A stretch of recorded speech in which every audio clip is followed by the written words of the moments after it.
Far East. One. A prince and taken 5,000 miles to bring her back. This Memorial Day. Now, Stay. the only Ow! Stop. Come on, we're men, we're not pinatas. Yeah! You two got 10 seconds to come out of there. Give us a minute. We are partners. Shake on it. The East, okay? You're not in China. This is the West.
What happens when a tough Chinese warrior teams up with a wild Western outlaw? Star Shanghai Noon 2000 brings Jackie Chan's insane action and Owen Wilson's hilarious comedy together in one unforgettable adventure. Stay tuned to Reviews Walla for the full movie review, amazing facts, and hidden details you might have missed. Bode Shanghai Noon is a 2000 martial arts Western action comedy movie directed by Tom Day in his feature film debut. The movie was written by Alfred Goff and Miles Millar and stars Jackie Chan, Owen Wilson, and Lucy Liu. It is also the first movie in the Shanghai film series. The story takes place in 19th century Nevada and other parts of the American West. The movie mixes the classic Western style with kung fu and martial arts action, giving the film a totally different vibe. It has several long and exciting fight scenes, which are one of the movie's biggest highlights. Even the title Shanghai Noon is a fun play on the famous Western movie High Noon. The movie also brings in plenty of slapstick comedy with physical jokes, funny accidents, and crazy situations happening throughout the story. At the same time, it follows the classic buddy movie formula, where two very different guys end up teaming up for a common goal. One is a Chinese imperial guard who has traveled all the way to America, while the other is an American Western outlaw. Even though they come from completely different worlds and don't exactly see eye to eye, they eventually work together to stop a dangerous crime.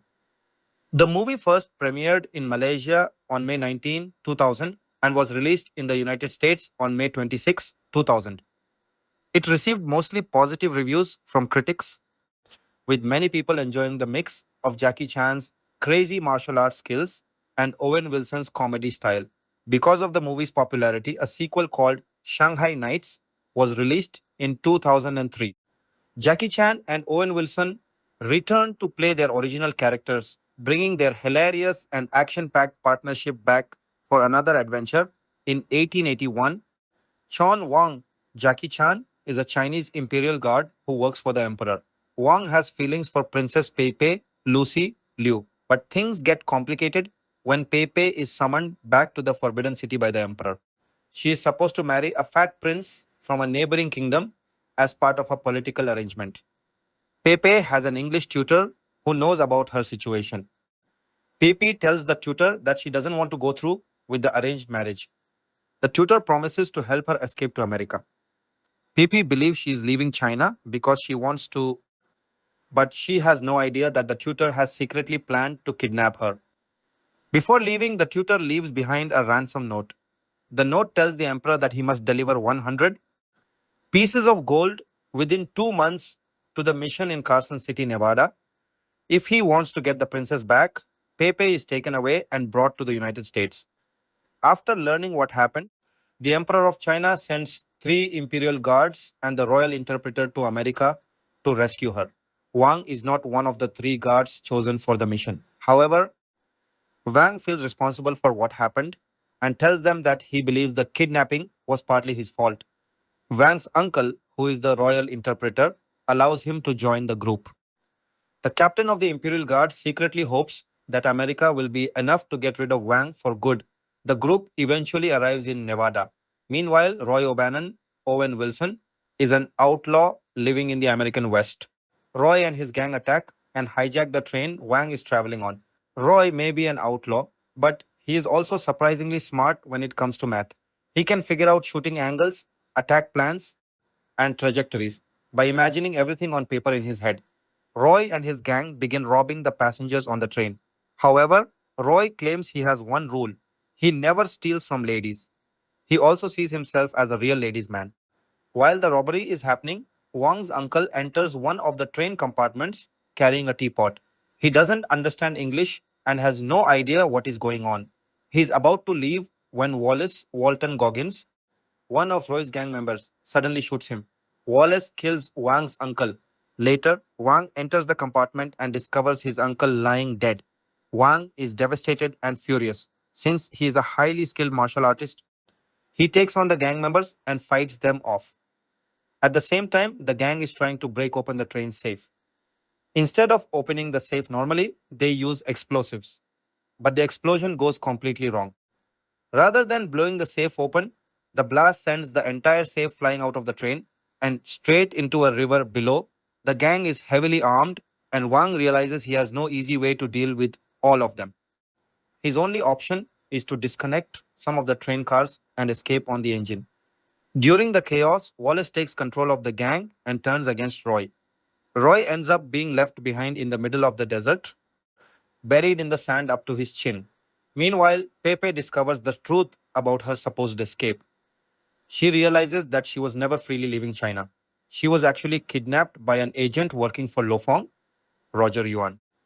Fong had escaped from the Forbidden City and was considered a traitor by the Chinese government. The tutor who kidnapped Pepe is working for Fong.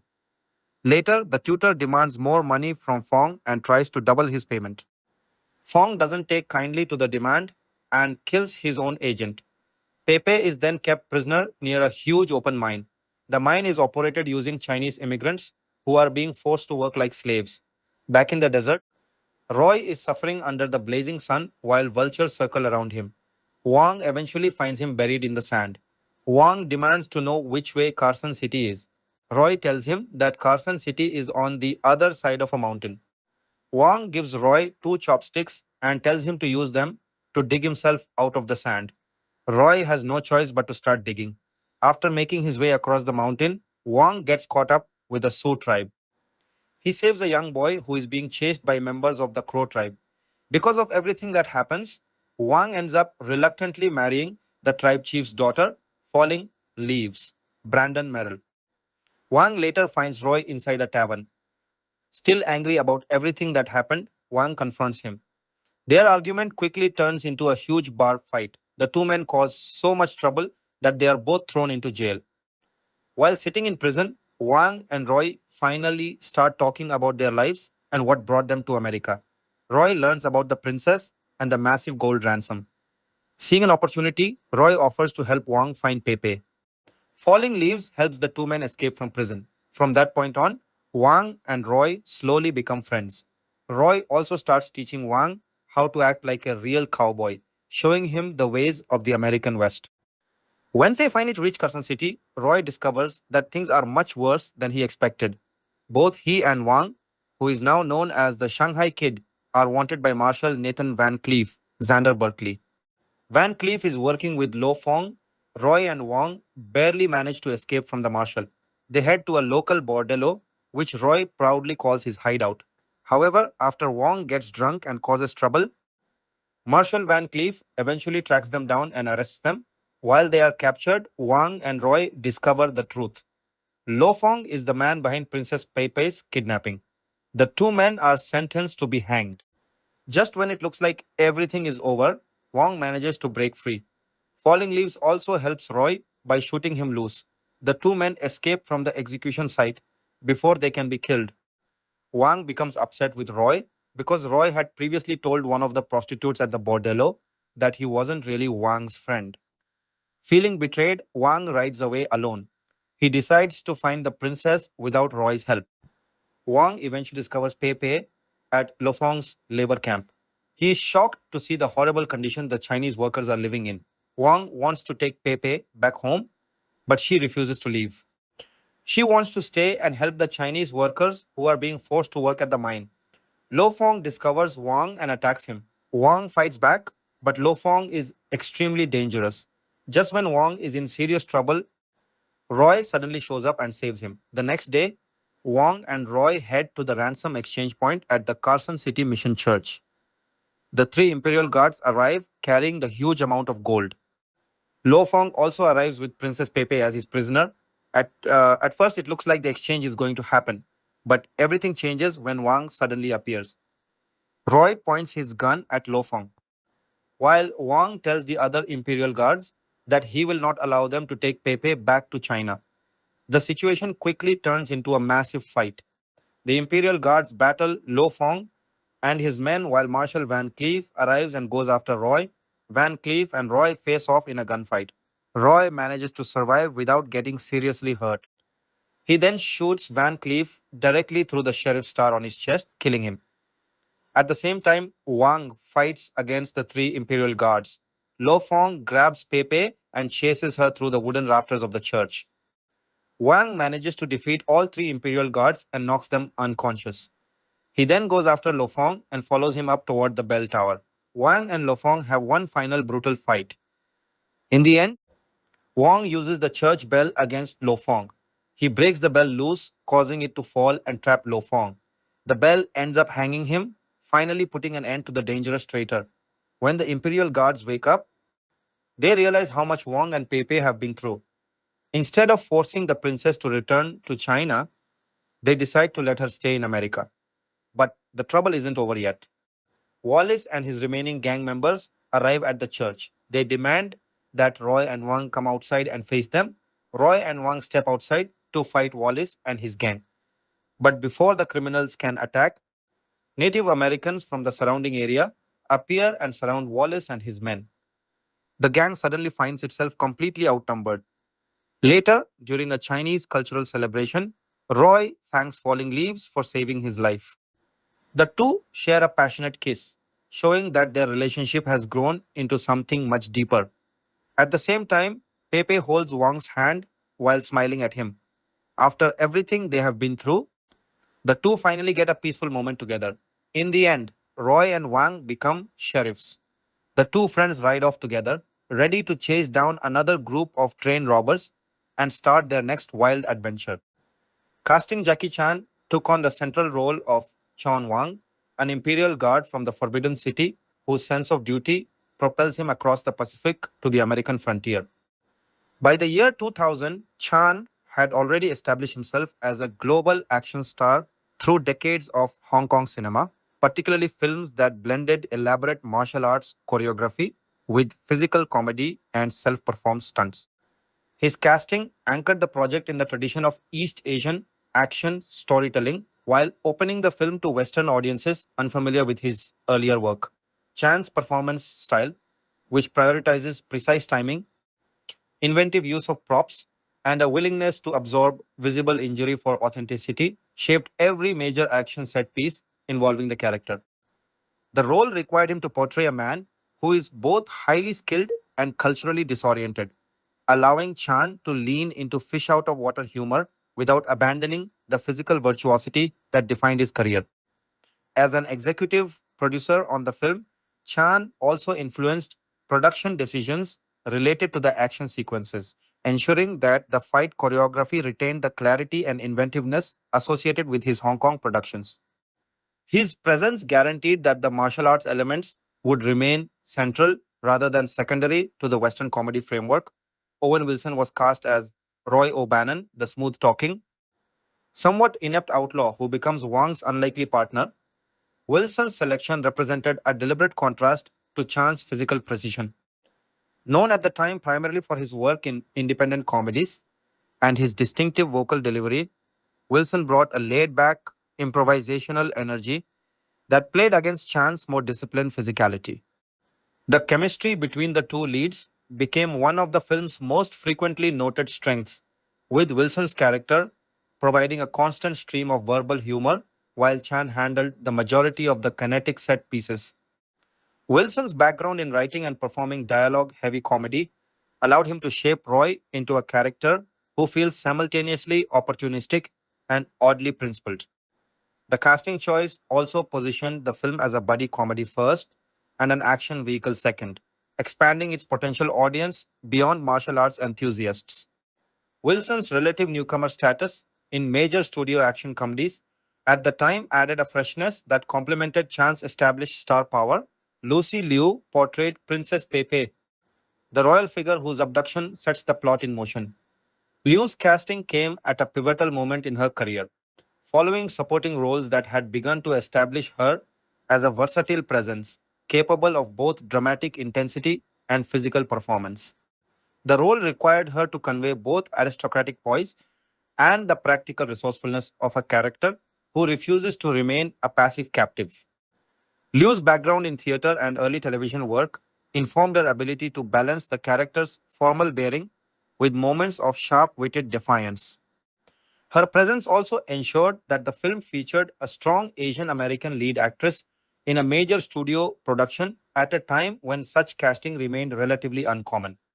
The character's interactions with both Wang and the various Western figures allowed Liu to demonstrate range within a single performance, moving between elegance, frustration, and determined action. Roger Yuan was chosen for the role of Lo Fong, the primary antagonist whose schemes drive much of the conflict. Yuan brought extensive experience as both an actor and a martial arts performer, having worked in numerous action films that demanded credible physical confrontation. His casting provided a credible threat to Chan's character, ensuring that the fight sequences involving the two men carried genuine tension rather than pure spectacle. Yuan's ability to project cold calculation while remaining physically imposing made Lo Fong a more dimensional villain than a simple mustache twirling figure. The decision to cast a trained martial artist in the role reinforced the film's commitment to authentic action choreography rather than relying solely on editing or wire work for effect. Xander Berkeley played Marshal Nathan Van Cleef, a corrupt lawman whose self interest aligns him with the villains. Berkeley's extensive work in character roles across film and television prepared him to embody a figure of institutional authority who is thoroughly compromised. His performance style, often marked by a controlled intensity, allowed Van Cleef to function as both a bureaucratic obstacle and a personal adversary. The casting added a layer of Western genre familiarity, as Berkeley's presence recalled earlier portrayals of morally ambiguous lawmen in classic and revisionist Westerns. His scenes with the leads provided opportunities for both verbal sparring and physical confrontation, expanding the range of conflicts beyond pure martial arts. Walton Goggins appeared as Wallace, one of the outlaws associated with Roy's world. At the time of filming, Goggins was still building his reputation through supporting roles that often emphasized intensity and unpredictability. His casting contributed to the texture of the frontier criminal element, giving the outlaw community a sense of lived in authenticity rather than cartoonish exaggeration. Goggins' ability to convey both menace and occasional humor helped the supporting criminal characters feel like individuals rather than interchangeable henchmen. The role offered an early showcase of the qualities that would later define many of his more prominent performances. Jason Connery took the part of Andrews, an agent working in concert with Lo Fong. Connery's background, which included both British television and feature film work, brought a measured, almost aristocratic quality to a character operating in the rough environment of the American West. His casting provided a contrast to the more rough hewn outlaw figures, underscoring the international dimensions of the conspiracy at the heart of the plot. Connery's scenes often involved exposition and strategic discussion, requiring a performance style that could convey competence without overshadowing the more flamboyant leads. Brandon Merrill portrayed the character listed as Indian wife, also referred to in some sources as falling leaves. The role involved interaction with the Native American community that briefly becomes central to Wang's journey. Merrill's casting contributed to the film's attempt to incorporate indigenous characters into the Western setting without reducing them entirely to background figures. The performance required navigating a mix of cultural representation and the film's comedic tone, a balance that supporting players in such roles frequently had to manage. Yu Rongguang, credited in various forms, including Rongguang Yu and Rongguang Yu, appeared as one of the Imperial Guards. As an experienced Hong Kong action actor and martial artist, his presence reinforced the authenticity of the Chinese contingent within the story. The Imperial Guards, as a group, required performers capable of executing coordinated fight sequences that could stand alongside Chan's individual choreography. Yu's background in similar productions made him a natural fit for the physical demands of the role. Chui Yahui and Eric Chen, the latter sometimes credited as Eric Chi Chung Chen, filled additional Imperial Guard positions. Their casting reflected the production's need for a group of performers who could move in unison during action sequences while maintaining individual presence when required. Both brought the physical training necessary to execute the wire assisted and hand to hand combat that characterized the film's early and climactic sequences. Adrian Dorval, credited in some listings as P. Adrian Dorval, played Blue, another member of the Outlaw Circle. Dorval's work in Canadian and American productions contributed to the ensemble of rough frontier characters that populate the Western sequences. The role demanded a combination of physical presence and the ability to react within the comedic framework established by the leads. Rafael Baez appeared as Vasquez, continuing the pattern of casting performers who could embody the multi ethnic composition of the frontier underworld. His scenes helped expand the visual and cultural texture of the outlaw community surrounding Roy. Stacey Grant took the role of the hooker in distress, a character whose brief appearance contributes to one of the film's early comedic set pieces. Grant's casting for a role that mixes vulnerability with the film's overall light tone required precise timing to land the humor without undercutting the character's situation. Kate Luyben portrayed Fifi, another figure from the more colorful side of frontier life. Liben's performance added to the gallery of secondary characters who populate the saloons and boarding houses that form the backdrop for much of the Western action. Henry O played the royal interpreter, a role that bridges the Chinese and American cultural spheres within the narrative. O's experience in both dramatic and comedic contexts allowed him to deliver exposition while participating in the film's broader humorous tone. In some listings, the character is also associated with familial connections to Wang, expanding the emotional stakes of the interpreter's involvement.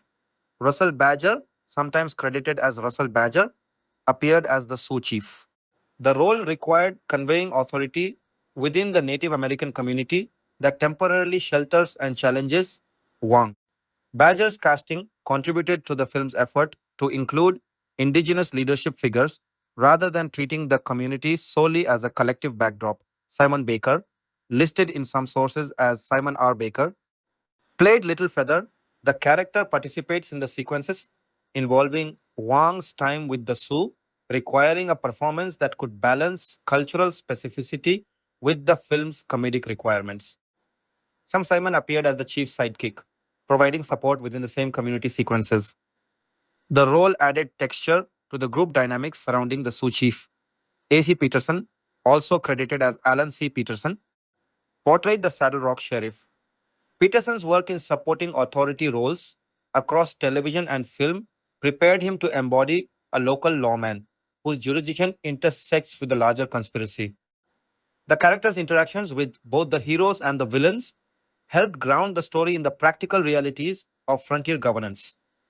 Rad Daly played a Saddle Rock deputy, continuing the representation of local law enforcement. Supporting players in such roles contributed to the sense of a functioning, if imperfect, legal system operating alongside the more chaotic elements of the plot. Lee J. Bambury, Stephen Strachan, and Tim Quetting appeared as Van Cleef's deputies.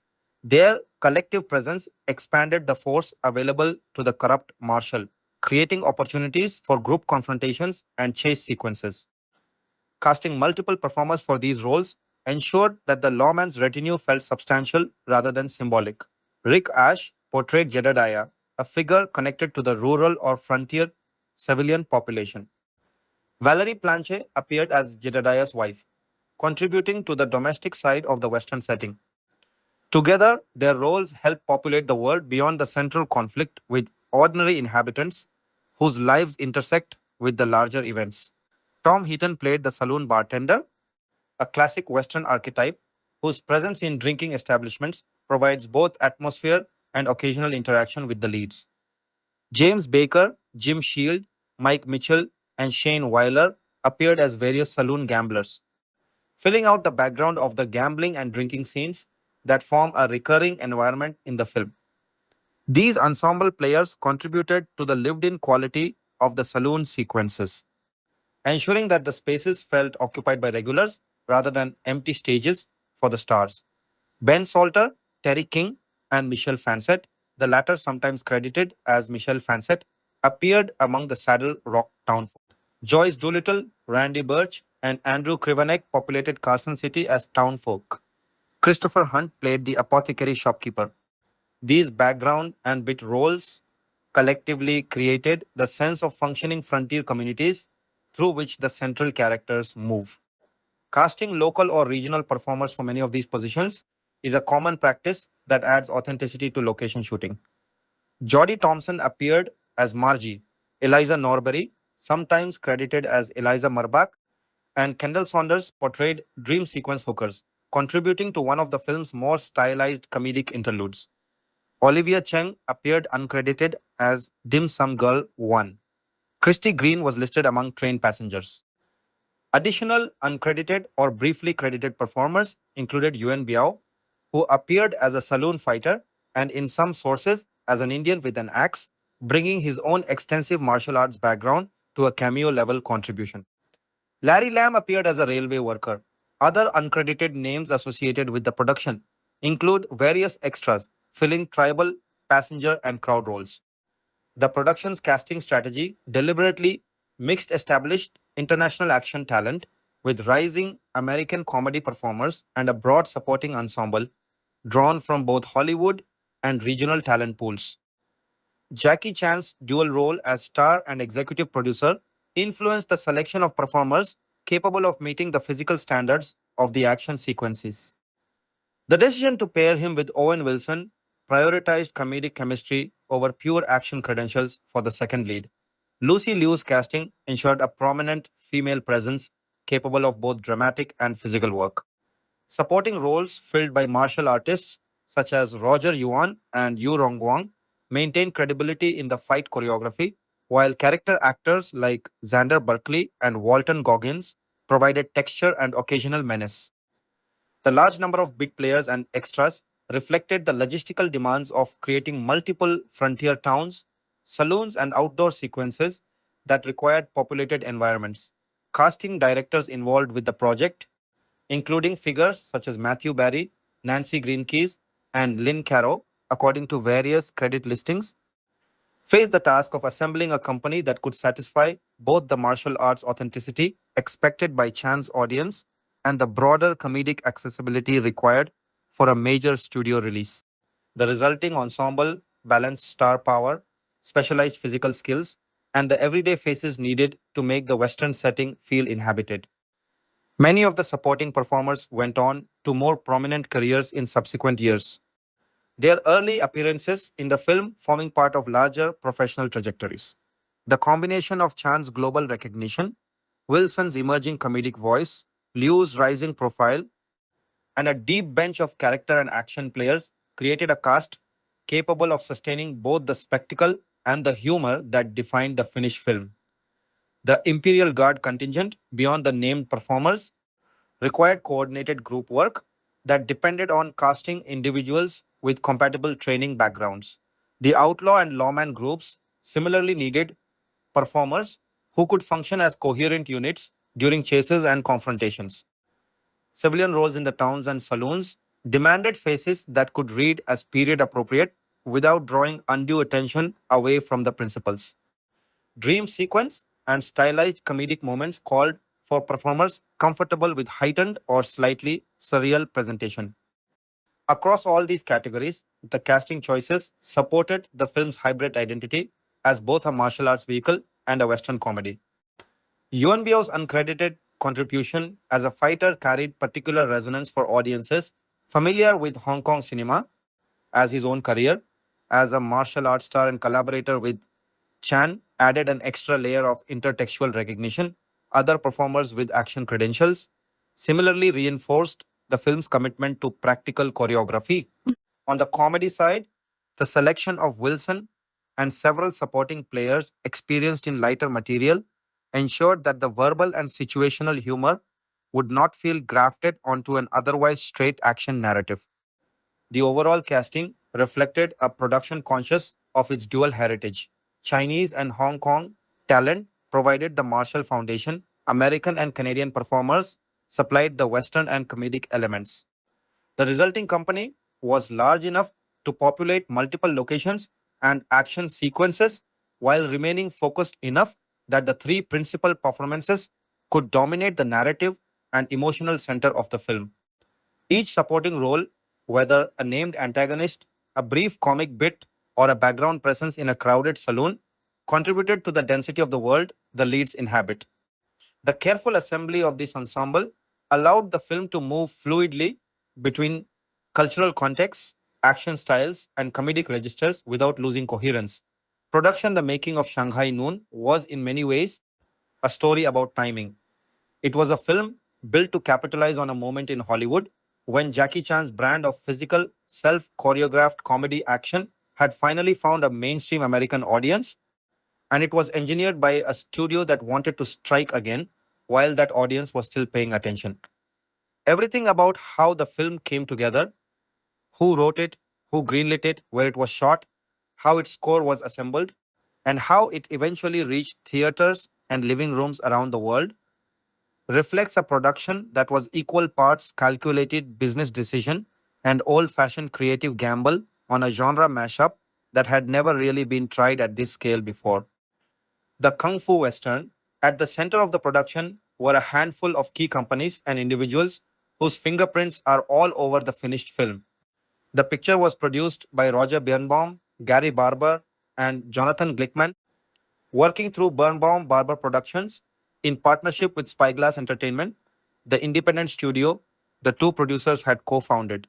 Touchstone Pictures, one of Walt Disney Studios' banners aimed at slightly more adult or edgier fare than the traditional Disney label, partnered with Spyglass on the film, and Jackie Chan's own production company, Jackie Chan Films, was credited as well, reflecting the star's increasing influence over how his American vehicles were shaped behind the camera as well as in front of it. Distribution fell to Buena Vista Pictures Distribution, Disney's theatrical distribution arm at the time. The film was written by the screenwriting team of Alfred Gough and Miles Miller, who would go on to create the television series Smallville not long afterward, and directed by Tom Day, a commercial director making his first feature film. Dan Mindel served as cinematographer, Richard Chu, an editor with a resume stretching back to Star Wars and One Flew Over the Cuckoo's Nest, cut the film, and Randy Edelman, a composer known for blending orchestral western sweep with more exotic instrumentation, wrote the score. Together, this group turned a fairly simple pitch, put a kung fu master in the Old West, and pair him with a wisecracking outlaw into a film with a budget of $55 million dollars that would eventually gross just under $100 million dollars worldwide. Development and pre production. The origins of Shanghai Noon trace back to August 1998 when it was first announced that Spyglass Entertainment had begun developing an as yet untitled feature intended to star Jackie Chan with a script from Alfred Gough and Miles Miller. At that point in his career, Chan was in the middle of a delicate transition. He had spent decades as one of the biggest movie stars in Hong Kong and much of Asia, famous for a very specific homegrown style of action filmmaking. Practical stunts, performed and designed by Chan himself, often at real physical risk, blended with a comic, almost Buster Keaton like sensibility that treated fight choreography as a kind of slapstick ballet. Translating that persona to English language, American finance studio films had proven difficult throughout the 1980s and into the 1990s. Earlier attempts to crack the US market, including The Big Brawl and The Protector, had not turned Chan into the crossover star that Hong Kong cinema fans and industry insiders had long predicted he could become. That changed with Rush Hour, the buddy cop action comedy pairing Chan with Chris Tucker, which became a surprise smash hit in the United States in the fall of 1998. Rush Hour's success proved in a very concrete commercial sense that American audiences would embrace Chan not despite his Hong Kong sensibilities, but because of them, provided he was paired with the right kind of motor mouth American comic foil and dropped into a genre framework. In that case, the buddy cop movie that mainstream moviegoers already understood. Spyglass had been developing its untitled Chan vehicle around the same period, and once Rush Hour demonstrated just how lucrative this formula could be, the studio moved quickly. The project was formally greenlit under the title Shanghai Noon, a title that does two things at once. It plays on the classic Gary Cooper Western High Noon, instantly signaling the genre the filmmakers were borrowing from, and it evokes Shanghai and, by extension, China, gesturing toward the fish out of water premise of an imperial guard from the Forbidden City finding himself stranded in the American frontier. The choice of genre, the Western, was itself a notable piece of studio calculation. By the late 1990s, the traditional American Western had been in commercial and critical hibernation for years, a fact acknowledged by critics and marketers around the film's release, some of whom framed Shanghai Noon explicitly as an attempt to revive interest in Western iconography, stagecoaches, saloons, dusty frontier towns, gunslingers, cavalry, and the vast open landscapes of the American West by fusing it with a genre that was, at that moment, commercially red hot Hong Kong style martial arts cinema, which had also been gaining new American cachet through imports and homages in films influenced by wire fu and hand to hand choreography. Pairing these two visual languages was, on paper, an unusual gambit since the Western is built on stillness, silence, and the almost ritualistic tension of the showdown, while Hong Kong action cinema thrives on constant motion, elaborate props as weapons gags, and comic timing married to physical risk. The screenplay by Goff and Millar tried to bridge these sensibilities through the structure of a buddy comedy. An imperial guard, Chon Wong, a name written specifically as a homophone for the Western icon John Wayne, is teamed with Roy O'Bannon, an American outlaw whose relationship with Wong moves from adversarial to reluctantly cooperative to something like genuine friendship, echoing the type of culture clash pairing that had already worked so well in Rush Hour. Casting Owen Wilson as Roy O'Bannon was another significant pre production decision. At the time, Wilson was best known to mainstream audiences less as a leading man than as a distinctive comic voice and screenwriter, having co written Bottle Rocket and Rushmore with Wes Anderson and appeared in supporting roles in films like Armageddon. Shanghai Noon represented one of his first true leading man showcases in a major studio release, built around his laconic, improvisational line delivery and easygoing charisma, qualities that meshed well with the buddy film structure the screenwriters had built into the script, and that offered a comic contrast to Chan's more physical, visually driven performance style. Lucy Liu, cast as Princess Pepe, brought her own rising profile to the project. She had become known to American television audiences through her role on Ally McBeal and had appeared in the crime thriller Payback. And Shanghai Noon was part of a broader wave of late 1990s and early 2000s films that positioned her as a rising action and comedic presence in Hollywood, a trajectory that would soon include Charlie's Angels.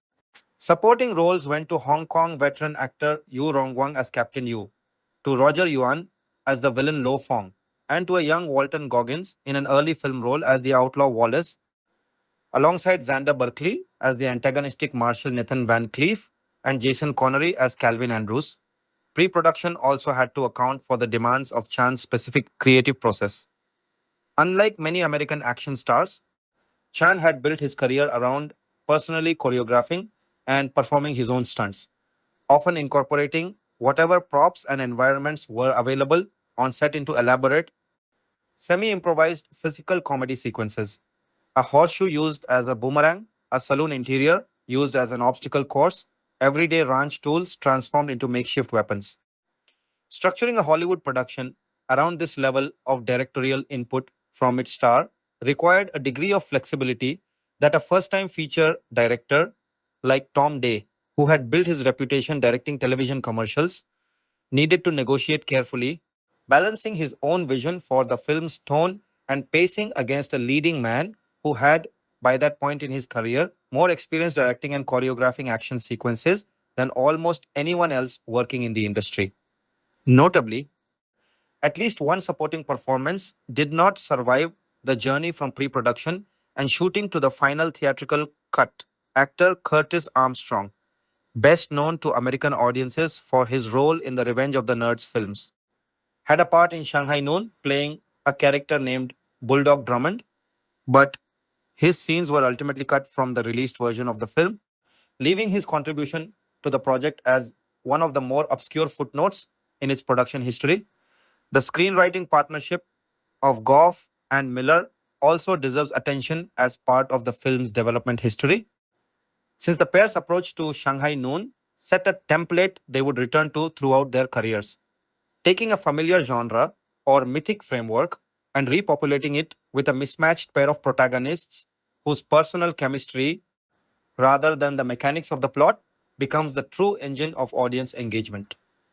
Their script for Shanghai Noon leans heavily on this idea, subordinating the kidnapped princess plot to the slow burn development of the Wang O'Bannon friendship and building in numerous opportunities for improvisation and comic digression that a director attentive to performance rather than to plot mechanics could exploit on set.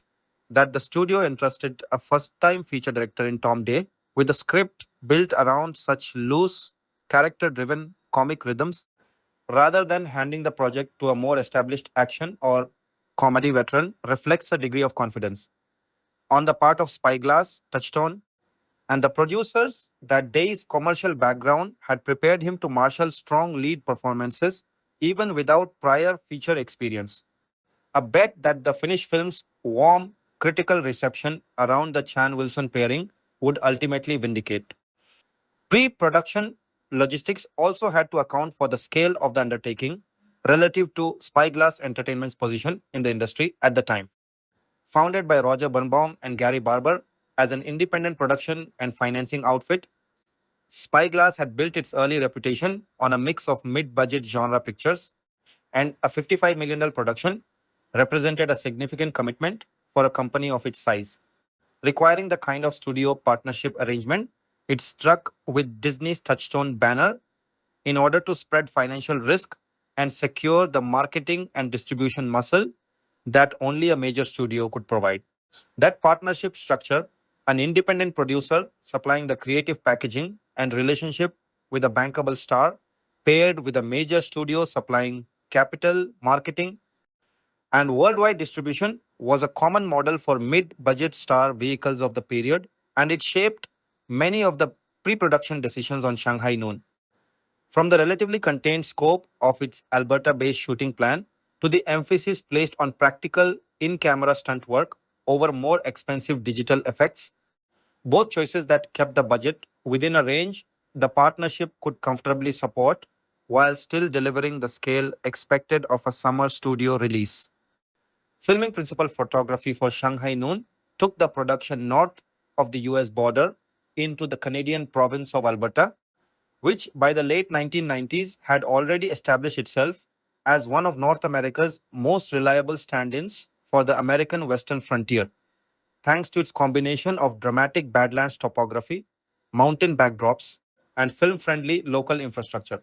The production filmed in the Canadian Badlands near the town of Drumheller, Alberta, a region famous among geologists and tourists alike for its eroded hoodoo rock formations and its deep sun-bleached canyons, an otherworldly landscape that has doubled for the American Old West and even for alien or prehistoric worlds in numerous productions over the decades.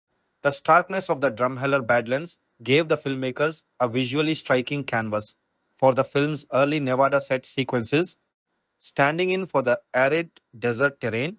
The story required without the logistical and budgetary complications of shooting on location in the actual American Southwest. The production also shot near Exshaw, Alberta, a small hamlet nestled against the front ranges of the Canadian Rockies, not far from Canmore and Banff, an area that offered dramatic mountain vistas, very different in character from the flat expanses of Drumheller, useful for the film sequences depicting Wang's journey across mountainous terrain after his escape from the train, including the passages in which he encounters the Sioux village. Additional filming took place near Cochrane, Alberta, a town west of Calgary, long favored by film and television productions for its rolling foothills, ranch land, and small town main streets that could be redressed to resemble a 19th century frontier settlement, the kind of dusty mendrag, wooden storefronts, and saloon exteriors that Westerns depend on for their most iconic imagery.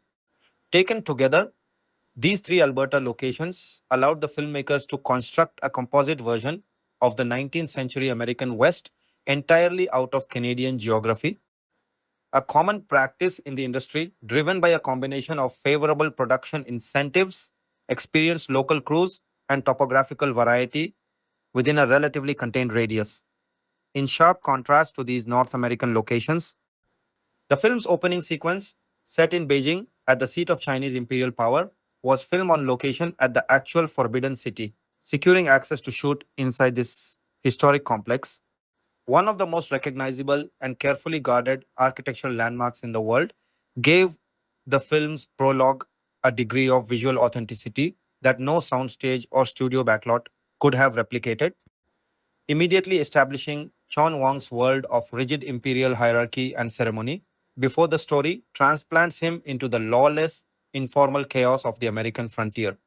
The juxtaposition between the meticulously ordered, richly decorated imperial architecture of the Beijing prologue and the raw, sun bleached expanses of the Alberta Badlands that follow it does a great deal of quiet visual storytelling on the film's behalf, reinforcing the culture clash premise before a single line of the buddy comedy dialogue between Wong and Roy is even spoken.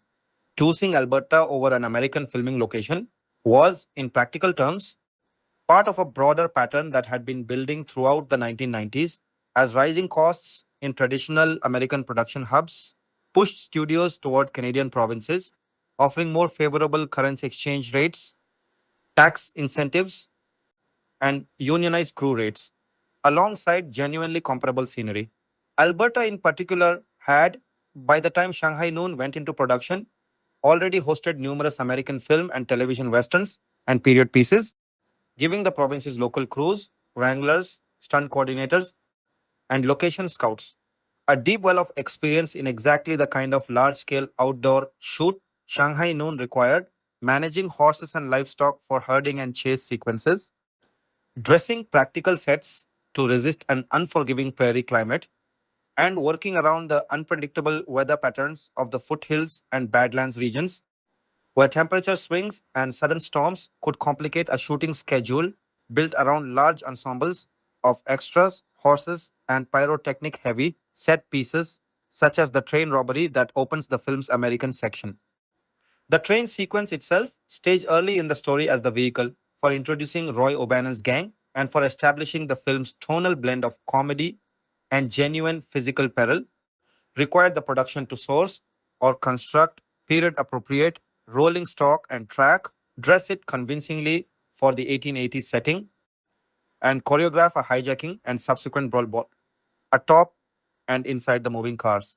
A type of sequence with a long pedigree in the Western genre stretching back to the silent era, and one that gave Chan an opportunity to incorporate his signature use of environmental props and tight physical spaces into the film's very first extended action set piece, establishing the visual grammar of found object based fight choreography that would recur throughout the rest of the picture, including in the barroom brawl and the climactic confrontation inside and around the bell tower of the Carson City Mission Church, shooting a film that combined large scale Western set pieces, train robberies, saloon brawls, horseback chases, a climactic confrontation in and around a mission church with intricate Hong Kong style martial arts choreography required cinematographer Dan Mindell and the stunt and camera teams to develop a visual language capable of doing justice to both traditions simultaneously.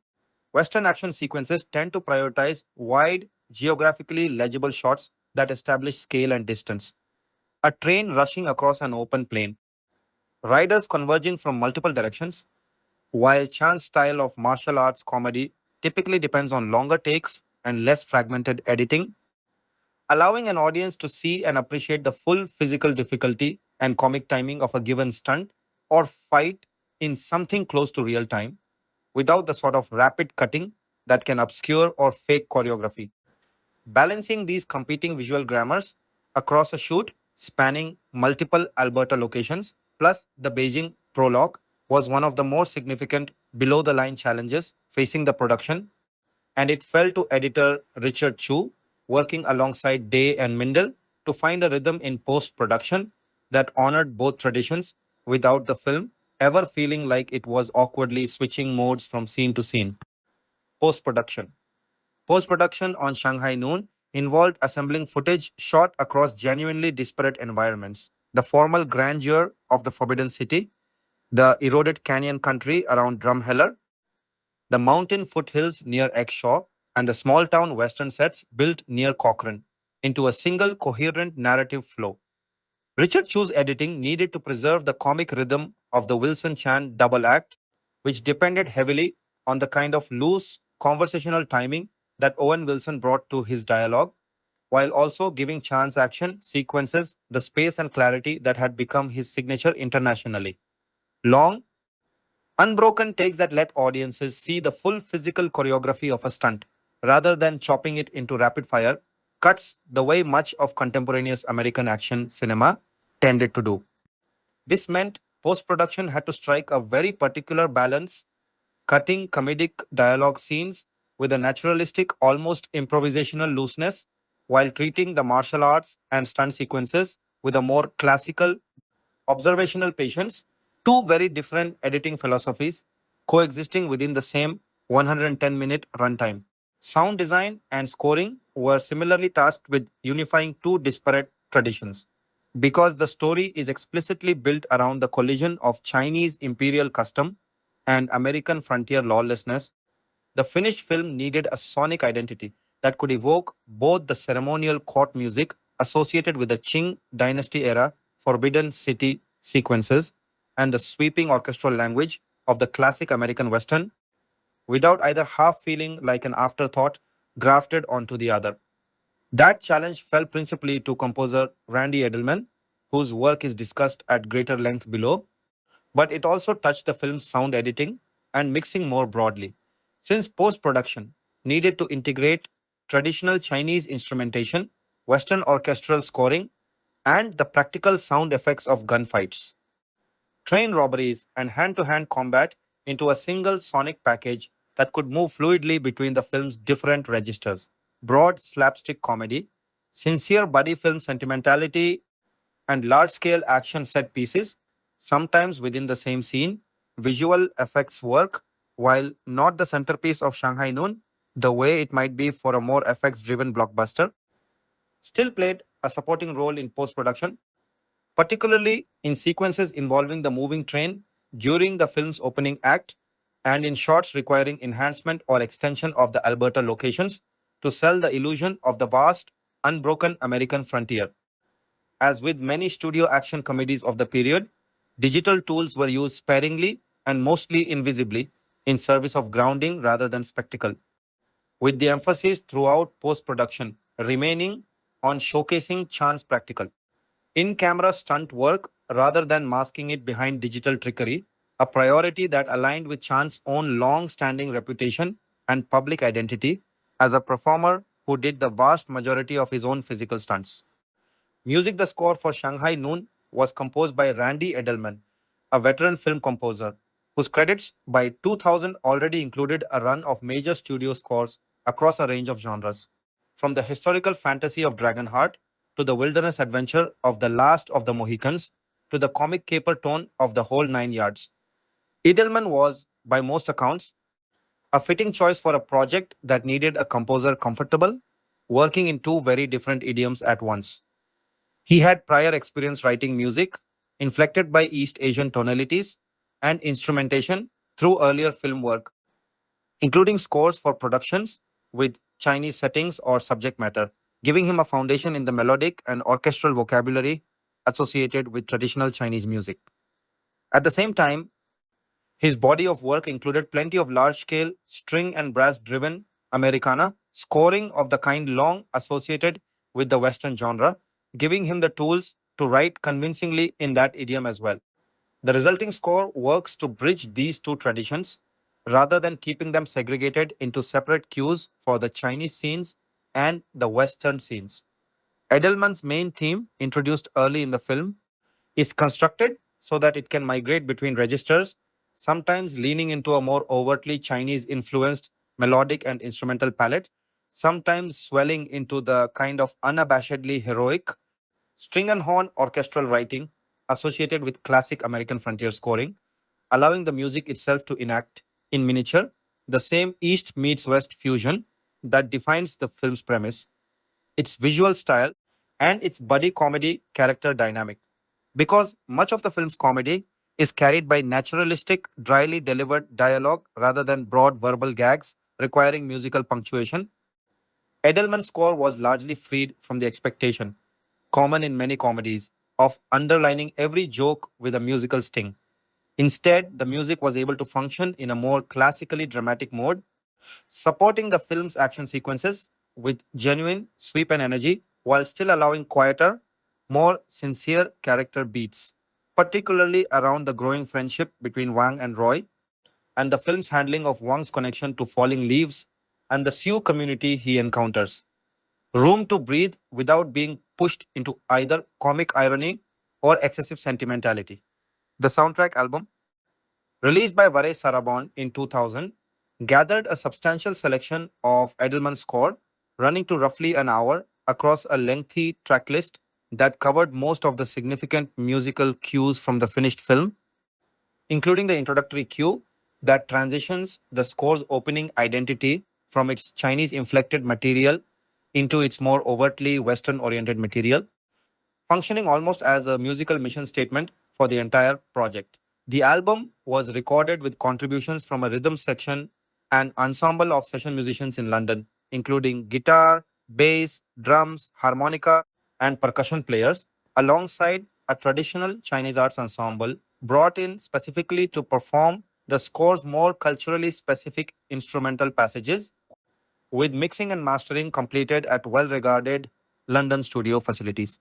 In addition to Edelman's original score, the film's soundtrack made use of licensed popular music to help ground certain sequences in a more contemporary or ironic register, a common technique in period set action comedies of the era that use anachronistic or stylistically incongruous song choices to signal that the film does not take its own period trappings entirely seriously, reinforcing the movie's overall comic tone even during moments of genuine physical danger or narrative tension.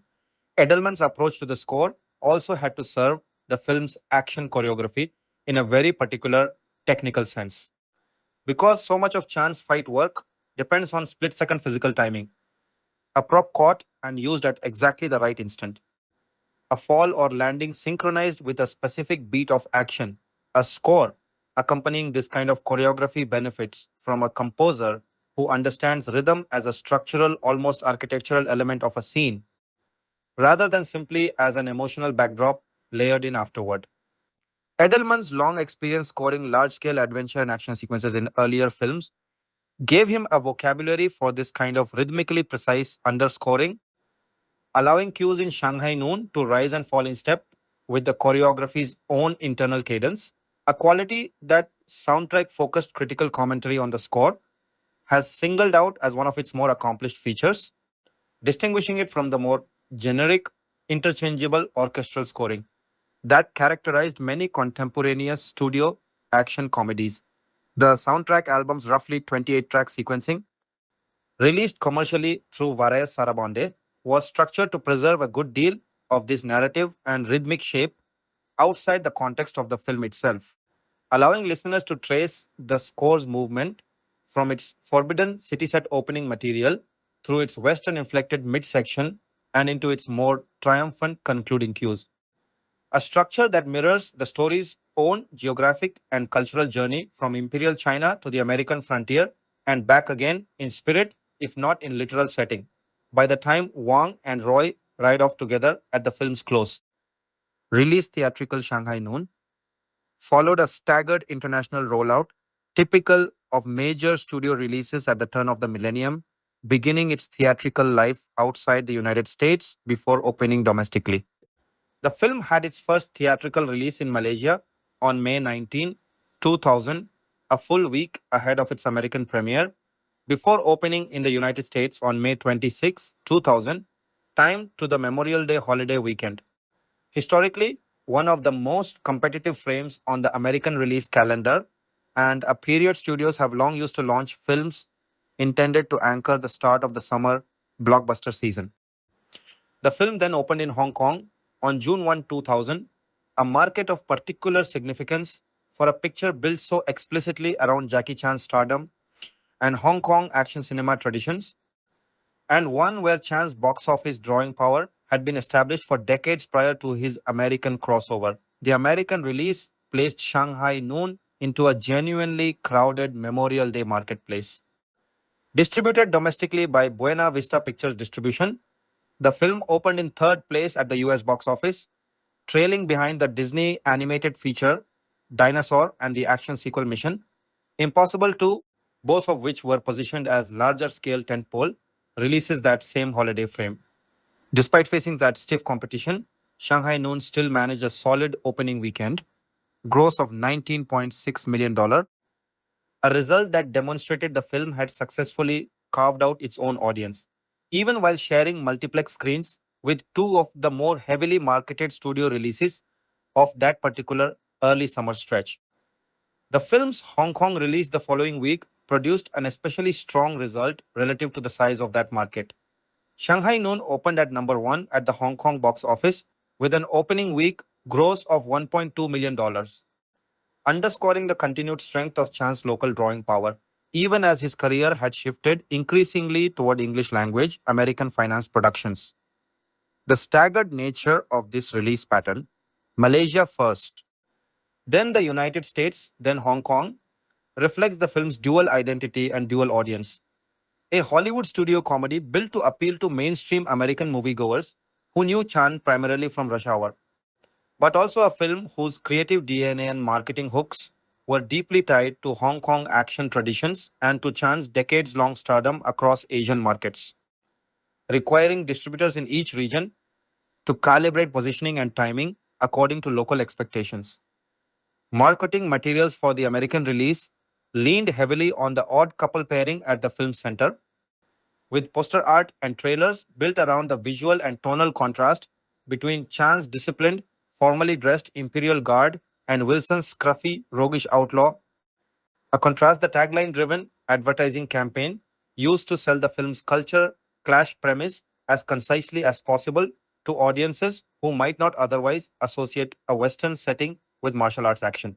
This kind of pairing forward marketing mirrored the successful playbook established 2 years earlier for Rush Hour, where the poster imagery and trailers likewise foregrounded the visual and cultural contrast between its two mismatched leads rather than emphasizing plot specifics on the theory that star chemistry, more than story, was what would actually sell tickets for a film in this particular comic action subgenre.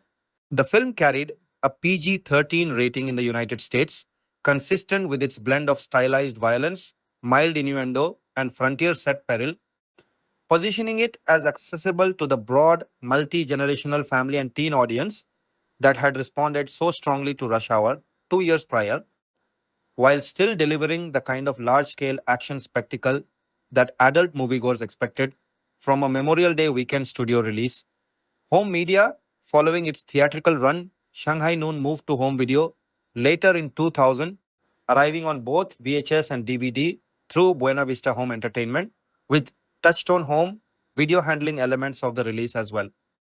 The home video release included a variety of bonus material typical of studio catalog titles from the period, packaged in different configurations across formats and markets.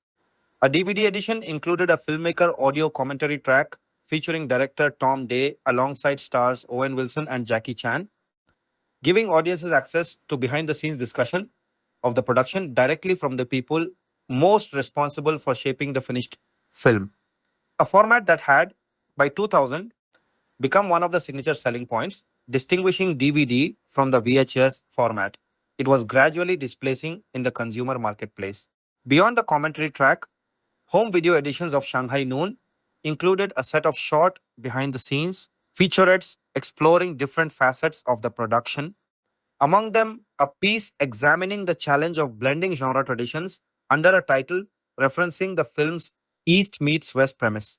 Another focused on the on screen partnership between Chan and Wilson, and a third specifically devoted to the film's stunt work and the process of staging Eastern style martial arts choreography within a Western action framework. A later VHS release, marketed in some territories as an exclusive video bonus edition, repackaged several of these same behind the scenes featurettes for the tape format, reflecting the fact that VHS remained a commercially significant format for a segment of the home video market, even as DVD adoption accelerated through the early 2000s.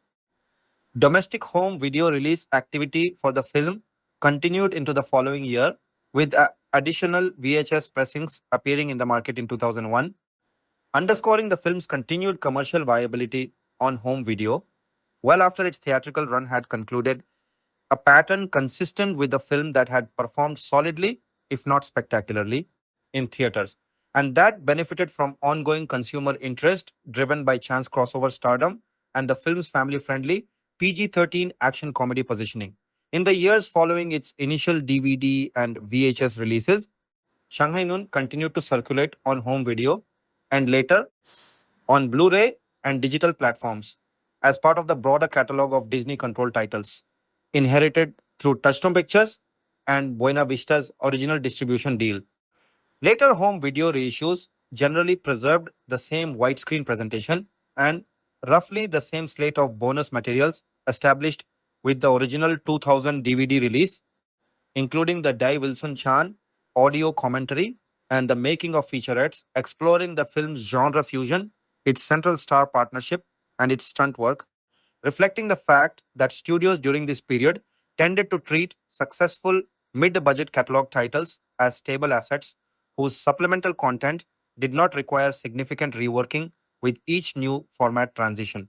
As physical media gradually gave way to digital and streaming distribution in the 2010s and 2020s, Shanghai Noon remained a steady presence on various digital storefronts and streaming services, continuing to find new audiences well beyond the theatrical and initial home video window that originally established its commercial reputation. Reception box office Shanghai Noon was produced on a budget of $55 million dollars and went on to gross 99,274,467 worldwide, a result that placed it comfortably in profitable territory once marketing and distribution costs are factored in alongside the production budget, even if it fell short of matching the runaway commercial success of Rush Hour, the film most directly responsible for making a Hollywood financed Jackie Chan vehicle a bankable proposition in the first place. Domestically, the film's $19, 6 million opening weekend, achieved despite finishing third behind Dinosaur and Mission Impossible 2 in a stacked Memorial Day frame, set the trajectory for a domestic run that ultimately totaled $56.9 million, dollars, meaning the North American box office accounted for a little more than half of the film's total worldwide earnings, with the remainder generated across the various international markets in which it played, including its strong opening in Hong Kong, where the film debuted at number one with a $1.2 million opening week, positioned within the broader commercial landscape of the summer 2000 movie season. Shanghai Noon's performance reflected a film that succeeded on its own terms as a mid budget genre hybrid without ever threatening to unseat the true blockbusters of that particular frame. Opening in third place against an original Disney animated tentpole and a hotly anticipated studio action sequel represented a genuinely challenging competitive environment, and the fact that Shanghai Noon still posted a respectable eight-figure opening weekend, followed by steady, if unspectacular, week-to-week holds through the rest of its domestic run, suggested a film that was finding a loyal audience through word of mouth and repeat viewing rather than through the kind of single weekend event movie spike associated with the summer's biggest releases. Its budget to gross ratio, nearly doubling its $55 million production budget in worldwide ticket sales alone, before accounting for home video revenue that would follow later in the year, was healthy enough that a sequel became a natural and relatively low risk next step for the studio, a step that would eventually materialize with Shanghai Nights in 2003. Again pairing Chan and Wilson, though with David Dobkin taking over directing duties from Tom Day. Critical response Shanghai Noon was, on balance, well received by critics upon its release, earning a reputation as a crowd pleasing genre exercise rather than a work of major artistic ambition, and that reputation has held up reasonably well in the retrospective aggregation of critical opinion. On the review aggregation website Rotten Tomatoes, the film holds an 80% positive rating based on a sample of 130 critics' reviews, with the site's consensus summary describing the film's plot as unremarkable while praising the chemistry between Jackie Chan and Owen Wilson, the quality of the film's cinematography, and Chan's comic performance, ultimately characterizing the picture as an old fashioned crowd pleaser. On Metacritic, which aggregates critical opinion using a weighted average methodology rather than Rotten Tomatoes' binary positive or negative tomatometer system, Shanghai Noon scored 77 out of 100 based on 30 critics, a result Metacritic's own scale classifies as indicating generally favorable reviews, a designation that sits just below the site's highest tier of critical acclaim but comfortably above the threshold for mixed reception, situating the film among the more warmly reviewed studio action comedies of its particular summer season.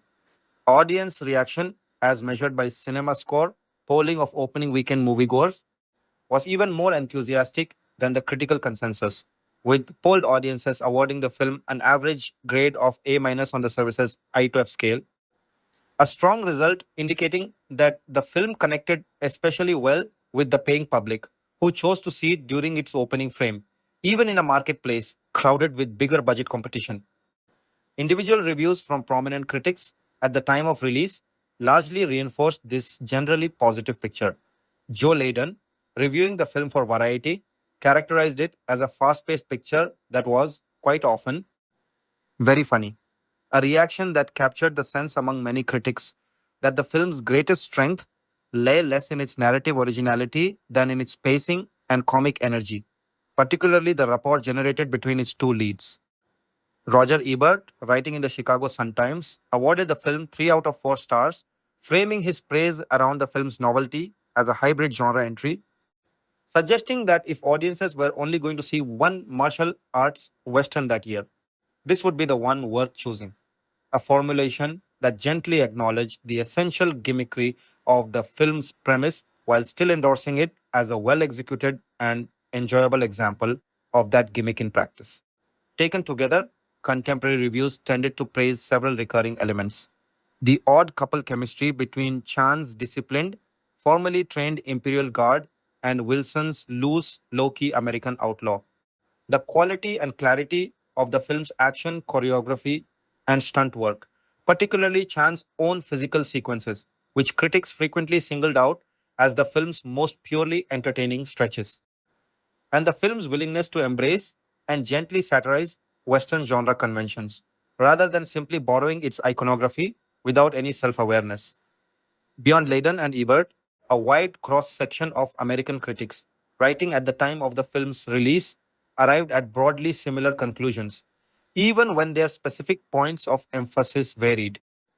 Michael Wilmington of the Chicago Tribune praised the film's ability to combine excitement and comedy in equal measure, a sentiment echoed in less enthusiastic but still largely positive terms by other major market critics. Jonathan Foreman, writing in the New York Post, went further than most, calling the picture a guaranteed summer audience favorite and ranking it among the most enjoyable Western comedies. Since Mel Brooks's Blazing Saddles, a comparison other critics gestured toward as well, given the way Shanghai Noon pokes fun at frontier mythology and cross cultural misunderstanding without descending into outright parody. Bob Graham of the San Francisco Chronicle focused his praise more narrowly on Chan himself, framing the star's physical performance as a kind of living special effect, while noting that the film's comic emphasis had shifted somewhat from pure acrobatics toward broader character comedy compared to Chan's earlier Hong Kong work. Newsday's Gene Seymour offered one of the more colorful assessments of the summer, likening Chan's command of a movie to that of a one man circus, simultaneously performing as ringmaster, acrobat, and clown. Peter Travers, reviewing for Rolling Stone, singled out the pleasure of simply watching the two lead performers navigate the film's loosely constructed plot and specifically recommended that audiences remain through the closing outtakes reel, suggesting the bloopers rival the scripted material for laughs. Not every notable review was uniformly positive. Lisa Schwartzbaum, writing for Entertainment Weekly, offered one of the more skeptical mainstream takes, arguing that the film lacked the frantic energy of Rush Hour and seemed uncertain how to make the most of a premise with considerably more inherent scope and imagination than a typical buddy cop setup. David Hunter, reviewing for The Hollywood Reporter, raised the related concern about pacing, suggesting that the film's structure, built in the tradition of many studio event pictures, around multiple large scale climactic sequences, left him feeling somewhat less impressed than a tighter, more streamlined structure might have. Glenn Lovell of the San Jose Mercury News offered a more genre wide critique, observing that plot in a typical Chan vehicle often functions as little more than a scaffold for elaborate fights and visual gags, while allowing that Shanghai Noon story was somewhat more developed than most of Chan's prior American work, even if it continued to treat its subplots and secondary characters as narrative obligations rather than opportunities.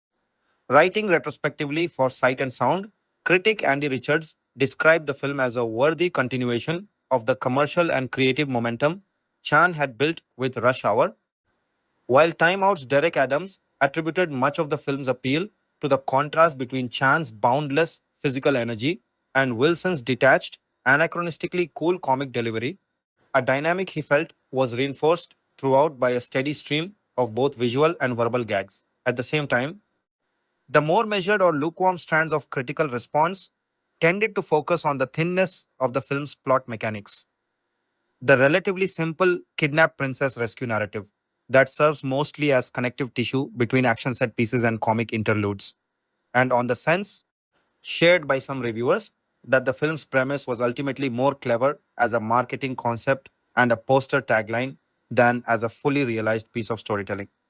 This critique is notably echoed in the Rotten Tomatoes critical consensus itself, which pairs its acknowledgement of the film's negligible plot with its praise for the Chan Wilson pairing and overall entertainment value, suggesting that even among critics who enjoyed the film, there was broad agreement that narrative depth was never really the point. Few critics, however, treated this thinness as a serious flaw rather than an accepted feature of the genre hybrid star vehicle format the film was operating within. The prevailing critical mood was one of good natured enjoyment of a film that delivered efficiently on the specific promise of its high concept premise: Jackie Chan doing kung fu in the Old West, opposite an amiable comic foil without overreaching into territory that its relatively modest ambitions were never designed to cover. The film's reception also benefited from favorable comparison to the broader commercial and critical climate surrounding Jackie Chan's American films at the turn of the millennium. Coming just under 2 years after the breakthrough success of Rush Hour, Shanghai Noon was received by many critics as confirmation rather than a fluke of Chan's ability to translate his specific comic action sensibility into English language studio filmmaking. This time without leaning on a pre existing buddy cop template the way Rush Hour had. and instead constructing an entirely new hybrid genre space for him to occupy. That willingness to experiment with a genuinely novel genre combination, rather than simply repeating the rush hour formula in a new setting, was itself frequently cited by critics as a point in the film's favor, distinguishing Shanghai Noon from a more cynical or formulaic follow up attempt and helping explain why its critical reception, while not rapturous, proved durable enough that the film is still generally remembered as one of the more successful and well liked entries in Chan's American filmography, a reputation that helped pave the way for its 2003 sequel, Shanghai Nights, and for the broader Shanghai film series that the original picture ultimately launched.